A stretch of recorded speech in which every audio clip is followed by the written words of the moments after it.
औज़ुबिल्लाहि बिस्मिल्लाहिर्रहमानिर्रहीम सुब्हानका ला इल्म लना इल्ला मा अल्लमतना इन्नका अंतल अलीमुल हकीम। अस्सलाम वालेकुम डियर स्टूडेंट्स, आज हम सॉफ्टवेयर इंजीनियरिंग 1 स्टार्ट करने जा रहे हैं। इस लेक्चर में हम जो सॉफ्टवेयर इंजीनियरिंग की बेसिक्स हैं उनको कवर करेंगे। तो शुरू करते हैं। सबसे पहले सॉफ्टवेयर इंजीनियरिंग का जो बैकग्राउंड है, जो फाउंडेशन है, वो हम बनाने जा रहे हैं। Software is an inseparable part of life and ये हर किसी को मालूम है कि आजकल के ज़माने में सॉफ्टवेयर के अलावा जो है ना ज़िंदगी नामुमकिन है। So software development is a complex thing and needs multiple people, hence a cooperative activity. ये भी वाज़ेह है कि चूँकि सॉफ्टवेयर जो है वो एक कॉम्प्लेक्स चीज़ है, तो उसको जो मतलब ये है कि उसको सिर्फ प्रोग्रामिंग नहीं करना है। इट शुड बी रिमेंबर्ड कि सॉफ्टवेयर इंजीनियरिंग में हमारा जो मकसद है वो कोडिंग या प्रोग्रामिंग नहीं है, बल्कि सॉफ्टवेयर इंजीनियरिंग के अंदर हम उस सारे प्रोसेस को साइंटिफिक उसूल के तहत स्टडी करेंगे जिसके ज़रिए एक सॉफ्टवेयर के लिए रिक्वायरमेंट्स को गैदर किया जाता है, फिर उसको प्रोसेस किया जाता है, फिर उसके लिए प्रोग्रामिंग की जाती है और उसके बाद उस सॉफ्टवेयर को आगे लाइफ तक मेंटेन किया जाता है। तो इस सारे प्रोसेस को जो है हम सॉफ्टवेयर इंजीनियरिंग कहते हैं। लिहाजा एक कॉम्प्लेक्स एक्टिविटी है, एक लॉन्ग टर्म एक्टिविटी है। ये आप देख सकते हैं कि कंप्यूटराइजेशन जो है ना इन्वॉल्व है ईच एंड एवरीथिंग। अगर देखें इंडस्ट्रीज में, हम अगर देखें डिफेंस मिलिट्री में देखें, हम अगर होम अप्लायंसेज में देखें, मशीन्स में देखें, फोरकास्टिंग सिस्टम्स में देखें, तो एवरीवेयर सॉफ्टवेयर देयर। या अगर इसमें कोई छोटी सी मिस्टेक भी हो जाती है तो बहुत बड़ा लॉस हम कर सकते हैं। इस वजह से मैंने आपको कहा कि सॉफ्टवेयर इंजीनियरिंग एक कॉम्प्लेक्स एक्टिविटी है। इस पूरे प्रोसेस को सॉफ्टवेयर डेवलपमेंट के लिए जो महसूस फील्ड है वो है सॉफ्टवेयर इंजीनियरिंग। ठीक है। अच्छा, ये हमारे पास कुछ डिफिनीशंस हैं सॉफ्टवेयर इंजीनियरिंग के। The practical application of scientific knowledge, the design and construction of computer programs and the associated documentation required to develop, operate and maintain them. ठीक है। तो सॉफ्टवेयर डेवलप, ऑपरेट और मेंटेन करने के लिए जो हमारे पास जो डॉक्यूमेंटेशन होती है वो भी इस सॉफ्टवेयर डेवलपमेंट का, जो सॉफ्टवेयर इंजीनियरिंग है, उसका एक हिस्सा है। The systematic approach to the development, operation, maintenance and retirement of software, ये हमारे पास IEEE का है डिफिनीशन। आगे हमारे पास है definition the establishment and use of sound engineering principles or methods in order to obtain economically software that is reliable and works on real machine। ये हमारे पास बाउल का डिफिनीशन है। अगला डिफिनीशन हमारे पास है multi person construction of multi version software, पाल का। ठीक है। इन सारे डिफिनीशंस में जो कॉमन चीज़ें हैं वो क्या हैं? जो चार बुनियादी चीज़ें हैं वो ये है कि एक, इसको हम इसमें हम स्टडी करते हैं software development, actually coding, programming. ठीक है। दूसरा, इसमें हम क्या स्टडी करते हैं? Process of software development. तो ये हमारे पास इंपॉर्टेंट चीज़ है जो हम अगले लेक्चर में इंशाल्लाह डिस्कस करेंगे कि कौन से ऐसे प्रोसेस हैं, कौन सा ऐसा प्रोसेस है जिसके तहत हम एक सॉफ्टवेयर को डेवलप कर सकते हैं। तो सॉफ्टवेयर डेवलपमेंट प्रोसेस जो है उसको हम स्टडी करेंगे कि कैसे वो शुरू किया जाता है एक सॉफ्टवेयर डेवलपमेंट, फिर उसको कैसे प्रोसीड किया जाता है, कैसे उसको जो है ना आगे ट्रेस करते करते करते हम प्रोग्रामिंग करते हैं, उसको फिर मेंटेन करते हैं, डॉक्यूमेंटेशन वगैरह, पूरा प्रोसेस जो है ना इसको साइंटिफिक उसूलों की तहत हम स्टडी करेंगे तो हम सॉफ्टवेयर इंजीनियरिंग की स्कोप में आता है। नेक्स्ट जो हमारे पास है वो हाई क्वालिटी सॉफ्टवेयर है। जो इन डिफिनीशंस में हमने देखा कि हमारा जो एम था वो था कि हाई क्वालिटी सॉफ्टवेयर हम बनाएं। ठीक है। और फाइनली हमारे पास सॉफ्टवेयर मेंटेनेंस है, उसको मेंटेन भी करना है। लिहाजा सॉफ्टवेयर इंजीनियरिंग के स्कोप के तहत हमारे पास चार जो जो बेसिक चीज़ें हैं वो आती हैं। एक तो उसका पूरा लाइफ साइकिल है, पूरा प्रोसेस है। नेक्स्ट हमारे पास एक्चुअल प्रोग्रामिंग कॉन्सेप्ट है, फिर हाई क्वालिटी सॉफ्टवेयर कैसे बनाया जाता है, और उसके बाद सॉफ्टवेयर को मेंटेन करना, लिहाजा मैनेजरियल एक्टिविटी भी है। अच्छा, इन सब डिफिनेशंस को हम अगर कंबाइन करके और इन चीज़ों को अगर हम एक जा करके एक डिफिनेशन तैयार करें तो उसका ये होगा कि the theoretical study of techniques and principles of the process of development of software. ठीक है। Process of development to ensure its quality and timely delivery is called software requirement, software engineering, right. ये हमारे पास आप देख सकते हैं कि process of development of software जो है ये क्रूशल थिंग है, ये एक सिंपल चीज़ नहीं है, इसमें बहुत सारी एक्टिविटीज़ हैं। जैसे हम देखते हैं पहले हम रिक्वायरमेंट को गैदर करते हैं, ठीक है।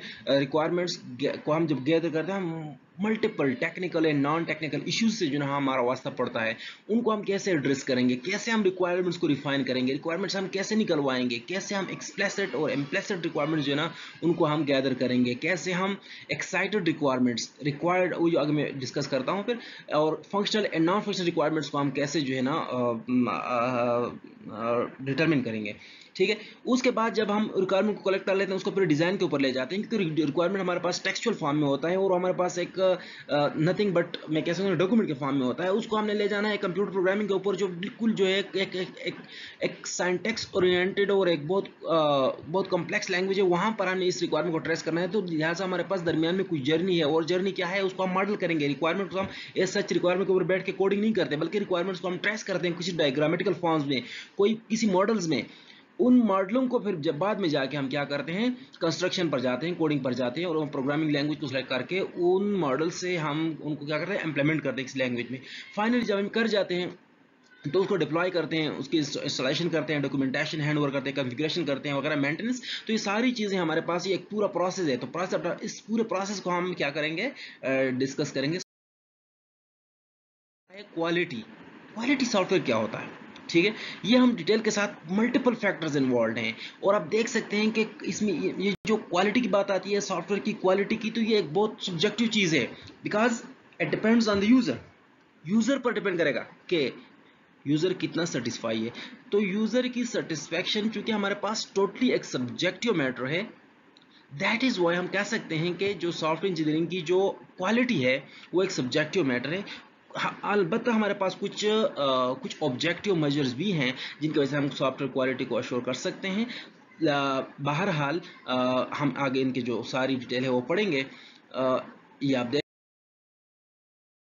अच्छा, user satisfaction is the primary attribute for which we are striving to attain. Quality की जब बात होती है, जब हम चार बातों का ख्याल रखना है, वो जो पहले मैं आपको डिस्कस कर चुका हूं कि हमारे पास सॉफ्टवेयर डेवलपमेंट, उसका प्रोसेस, उसकी क्वालिटी और उसकी मेंटेनेंस। तो उसको,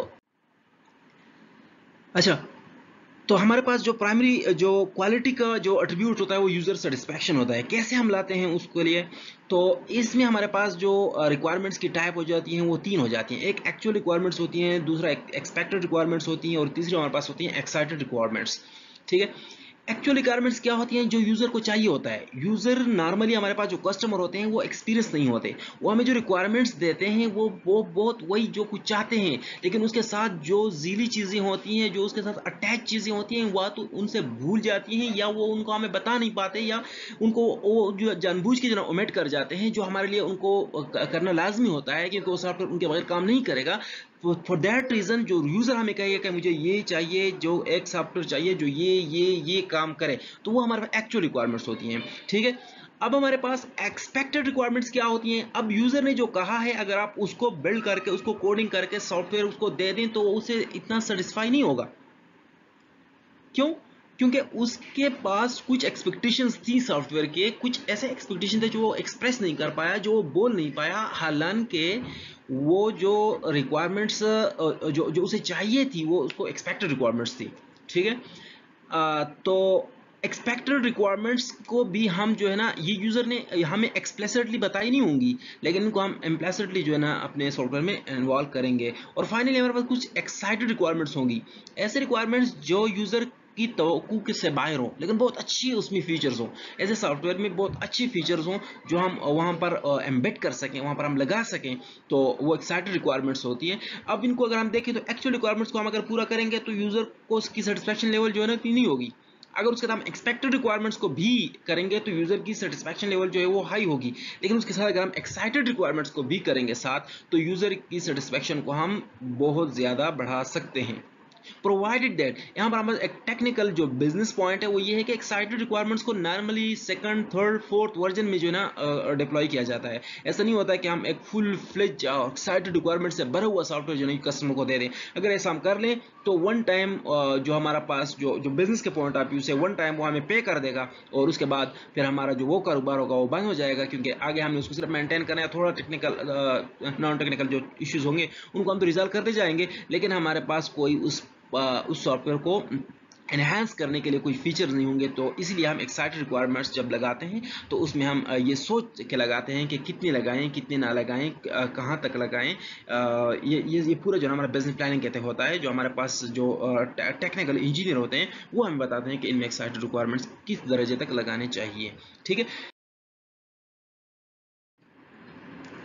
ये तो यूजर सेटिस्फेक्शन एक हमारे पास सब्जेक्टिव मैटर था और वो हमने ऐसे डिस्कस कर लिया। लेकिन जो हमारे पास जो पैरामीटर्स हैं, जो हमारे पास एट्रीब्यूट्स हैं जिनके ऊपर हमने सॉफ्टवेयर की क्वालिटी को जज करना होता है, तो बहुत सारे हैं। जैसे हमारे पास यूजर सेटिस्फेक्शन एक है, फंक्शनैलिटी है, यूजेबिलिटी है, सपोर्टेबिलिटी है, पोर्टेबिलिटी है, एरर फ्री है, एंड सो ऑन। ठीक है, कई सारे फैक्टर्स हैं जो हमारे पास सॉफ्टवेयर की क्वालिटी को असेस करते हैं।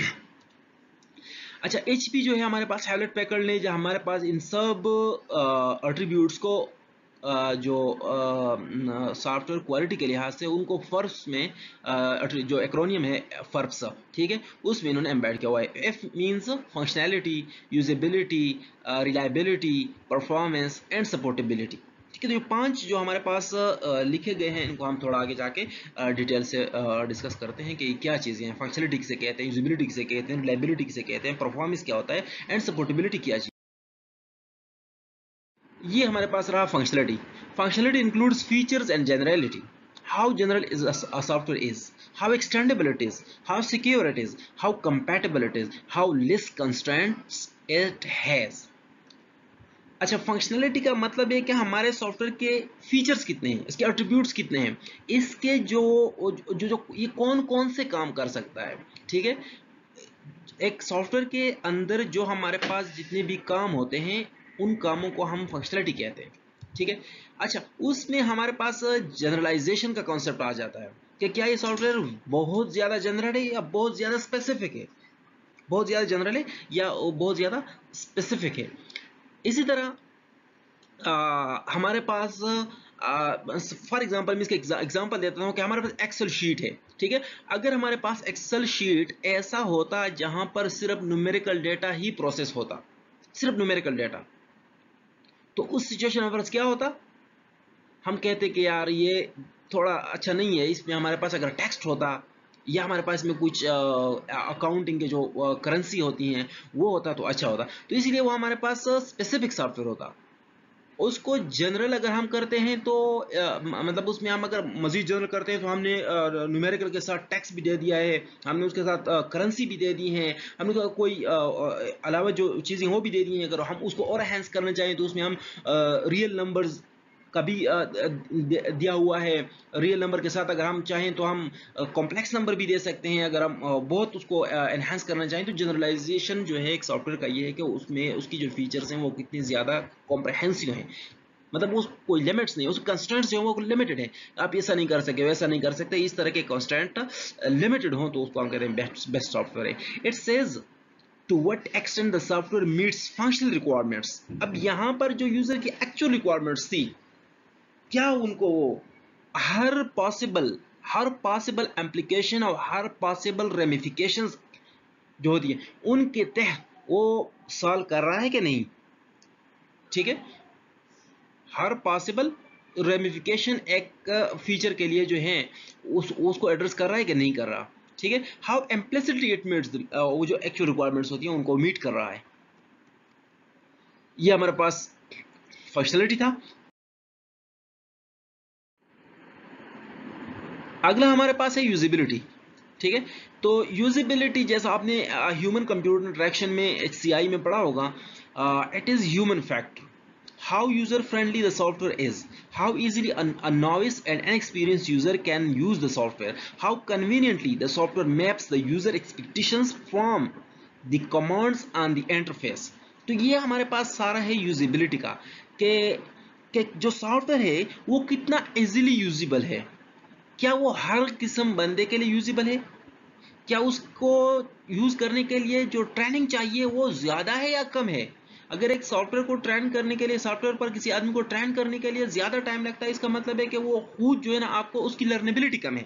वो खुद से कुछ नहीं बता रहा, उसके कमांड्स को इसके कॉम्प्लेक्स कमांड दिए हुए हैं। फॉर एग्जांपल मेरे पास कोई क्लोज का बटन है और क्लोज की बटन के ऊपर मैंने जो उसका जो आइकन बनाया हुआ है वो इस तरह का आइकन मैंने बनाया है जो टिक मार का है, ठीक है। ये मेरे पास एक बटन है और इसका मतलब मैंने जो इसके लिए पीछे कोडिंग की हुई है वो किस चीज़ की हुई है, क्लोज बटन है। लेकिन इसके ऊपर मैंने जो निशान लगाया है ये हमारी जनरल परसेप्शन के मुताबिक इसका मतलब क्या है, यस या ओके, ठीक है। तो ये ओके का निशान है। अब इसके अगेंस्ट इन कंट्रास्ट अगर मैं यहाँ पर एक बटन बनाऊं सबमिट का, ठीक है, सबमिट का एक बटन मैं बनाता हूं और उस बटन के ऊपर जो मैं आइकन लगाता हूं वो इस तरह क्रॉस है, तो ये तो डायरेक्टली जो मेरा परसेप्शन है उसकी वायलेशन कर रहा है, क्योंकि मुझे अभी तक जो क्रॉस का मतलब है वो तो ये कि किसी को ख़त्म करना, क्लोज करना, टर्मिनेट करना, ठीक है।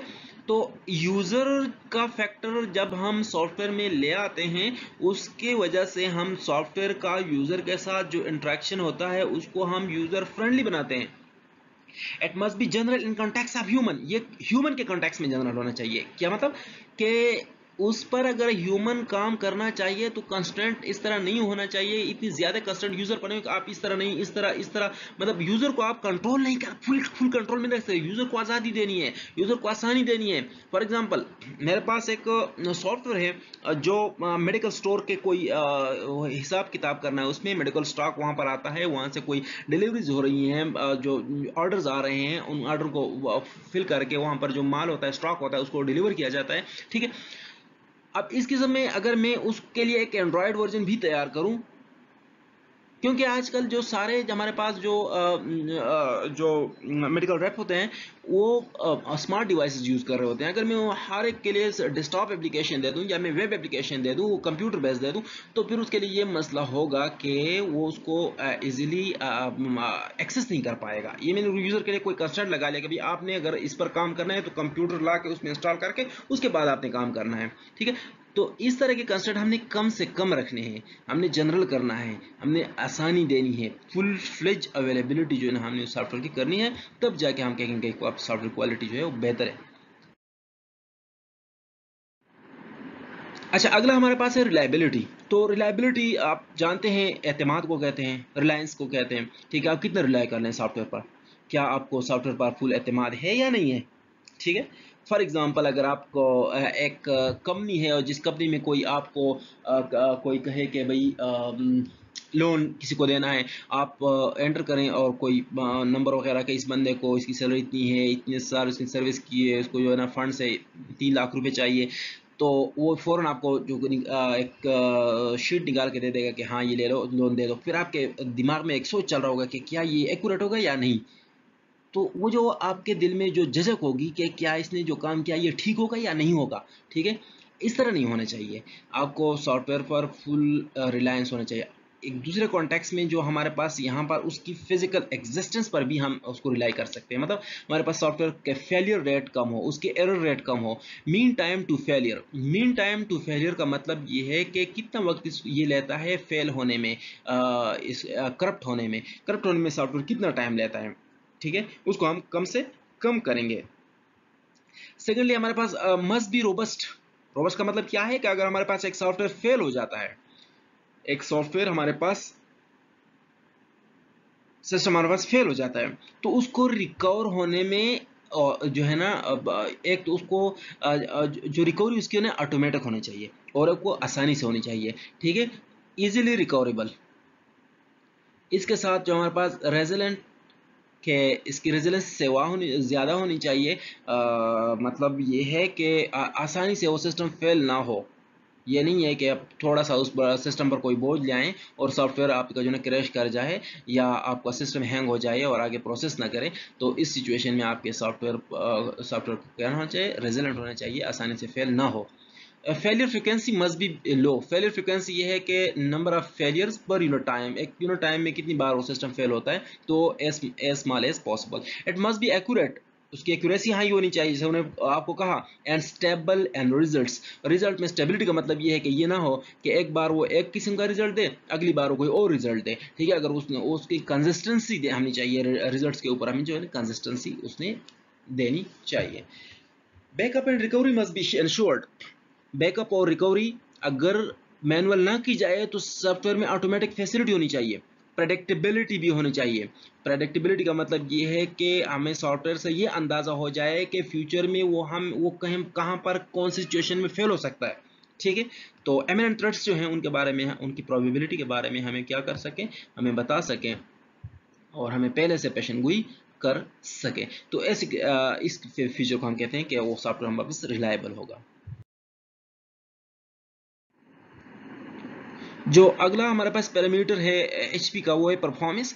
तो परफॉर्मेंस जैसे आप पढ़ते आए हैं कि स्पीड और एफिशिएंसी को हम परफॉर्मेंस कहते हैं, कि कितना वो तेजी से काम कर रहा है और कितना वो एक्यूरेटली काम कर रहा है। इफेक्टिवनेस हमारे पास भी वही चीज़ है, रिसोर्स रिक्वायर्ड कि इसको चलाने के लिए कितने रिसोर्स की जरूरत होगी, पावर कंजम्पशन जैसे हो गया, थ्रूपुट इसका क्या है, यानी कितना आउटपुट पर यूनिट टाइम जनरेट कर रहा है, रिस्पॉन्स टाइम क्या है, इंटरेक्टिव है नहीं इंटरेक्टिव, रिस्पॉन्स टाइम है अच्छा है बेहतर कम है। ठीक है, इंटरेक्टिवनेस उसमें है या नहीं है, जैसे हम HCI वाले फैक्टर में भी हमारे पास यही शामिल है, इंटरेक्टिवनेस। और फाइनली हमारे पास है सपोर्टेबिलिटी। तो सपोर्टेबिलिटी का मतलब ये है कि maintainability.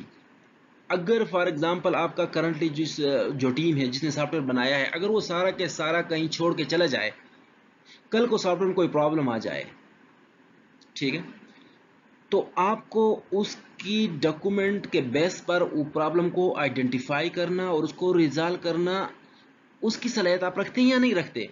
That is called maintainability, कि आपके पास उस सॉफ्टवेयर को मेंटेन करने के लिए पॉसिबल ऑप्शंस हों और सब के सब हों, आप उसको मेंटेन कर सकें। फ्लेक्सिबिलिटी का मतलब ये है कि सॉफ्टवेयर हमारा क्या हो, लचकदार हो। अगर उसमें हम कोई फीचर निकालना चाहें, कोई फीचर ऐड करना चाहें, तो हम आसानी से कर सकें। ये ना हो कि अगर फॉर एग्जांपल मेरे पास एक कंपनी है जिसके 3-4 मॉड्यूल्स हैं, ठीक है, दिन के हमारे पास 3-4 मॉड्यूल्स हैं, और फॉर एग्जांपल एग्जाम सेक्शन है हमारे पास, इसके अलावा अकाउंट सेक्शन है, एकेडमिक सेक्शन है, स्पोर्ट्स है, ट्रांसपोर्ट है, मुख्तलिफ सेक्शंस हैं। और फॉर एग्जांपल कोई कहे कि भाई ट्रांसपोर्ट सेक्शन को ख़त्म कर दो, तो इसको अगर मैं ख़त्म करता हूँ, ठीक है, तो बाकी जो सॉफ्टवेयर है उस पर कोई असर ना पड़े।